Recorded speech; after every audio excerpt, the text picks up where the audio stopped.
Olá, hoje nossa aula será de Geografia. Utilizaremos o módulo 3 das páginas 278 a 286 e vamos falar sobre observando as paisagens do seu bairro. As paisagens podem revelar muito sobre os lugares. O que uma praça com gramado verde e canteiros de flores, por exemplo, pode mostrar sobre os cuidados com esse lugar? E o que uma rua sem coleta de resíduos sólidos, ou seja, o lixo, revela sobre serviços públicos no bairro? Vamos conhecer um pouco as paisagens dos bairros e o que ela pode nos revelar. O que as paisagens revelam sobre o bairro? Você sabia que as paisagens dos bairros podem nos indicar como vivem seus moradores ou como o bairro tem sido cuidado? Ao observarmos as paisagens, podemos obter diferentes informações sobre um lugar. Podemos identificar quais serviços públicos são prestados no bairro, por quais transformações passou ou vem passando, como vivem seus moradores.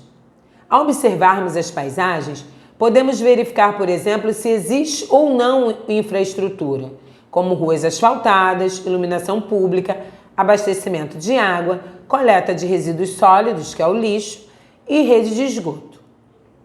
Vamos conferir a seguir alguns exemplos de informações que podemos obter observando as paisagens. Veja o bairro retratado na fotografia a seguir. Aqui nós estamos vendo a paisagem de um bairro em Fraiburgo, Santa Catarina. Observamos ruas sem pavimentação. Isso indica que os moradores não têm acesso a esse tipo de infraestrutura e que o deslocamento pode ser difícil para eles, principalmente em dias de chuvas intensas. Agora observe a paisagem de um outro bairro, retratada na fotografia abaixo. Depois, responda as questões a seguir. Aqui as paisagens revelam muitas informações sobre esses lugares. As paisagens também podem mostrar se os bairros são atendidos ou não por alguns serviços públicos e como isso interfere na vida de seus moradores. Aqui vocês estão vendo a paisagem de um bairro sem coleta de esgoto, indicando que ele não é atendido por esse serviço público, que os moradores estão expostos à contaminação de doenças, entre outros problemas de saúde. Aqui estamos vendo a paisagem de um bairro com ruas e praças bem iluminadas. Essa paisagem indica que esse bairro possui serviço de distribuição de energia e que seus moradores podem utilizar aparelhos eletroeletrônicos.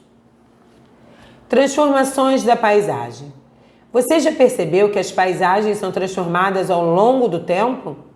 Essas transformações podem acontecer tanto por ação da natureza como por ação do ser humano. Vamos estudar isso a seguir. A paisagem é a ação da natureza.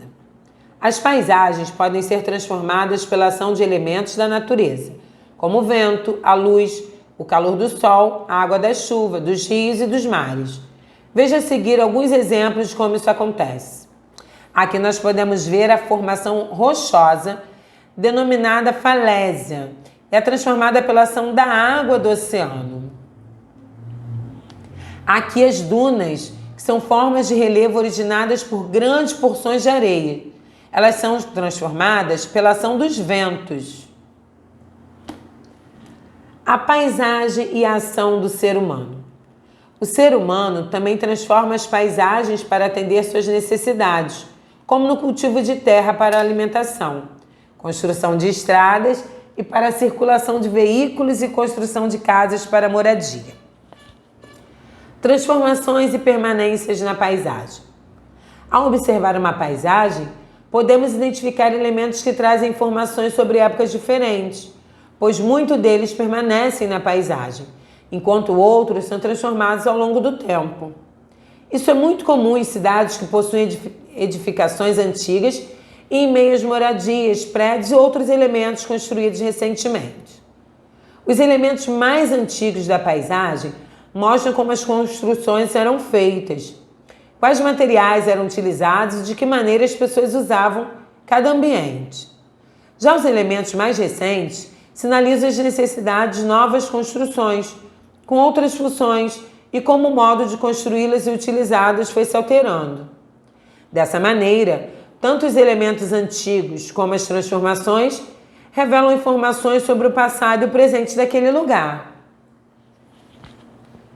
A fotografia ao lado, que retrata Belo Horizonte, Minas Gerais, em 2016, mostra elementos que permanecem na paisagem há muito tempo, como a Igreja de São José, construída em 1904. Também é possível observar algumas construções recentes, como os edifícios com arquitetura e materiais modernos. Muito interessante essa matéria, não é mesmo? Vamos fixá-la fazendo nossos exercícios do módulo. Beijos e até a próxima aula!